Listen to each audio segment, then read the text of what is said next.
2.5 years ago, fire ripped through the historic Hampton Court wing where King William of Orange once slept.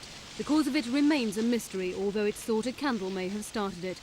Most of the artefacts were saved, some of them in the nick of time before the roof caved in. Today, restoration work began on the burnt-out shell of the Sir Christopher Wren wing, built in the early 18th century for King William and Mary. But it's not the first time disaster has struck. The wing suffered a major setback when it was being built. There was a collapse which occurred during the early years of the rebuild, when a section of the roof fell in and two workmen were actually killed. We know which section that was because the roof trusses had been numbered, and when they were put back after the collapse, they were put back in a different order. So we do know now which section that actually was. And there was a board of inquiry at which Wren appeared before the King, but was exonerated and put back in charge. And when he came back, he carried on the building and did a thoroughly sound job from then onwards.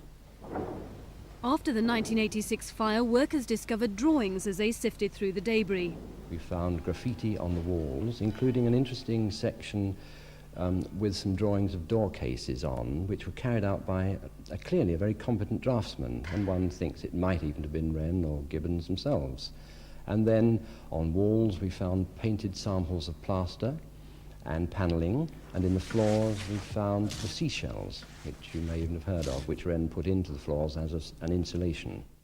The painted ceiling in the King's bedroom managed to cling on throughout the fire, and other artworks also managed to escape unscathed. Fortunately, some of the tapestries were away being restored in that area, so the damage was actually not as great as it might have been. In effect, we lost one relatively minor, important but relatively minor painting.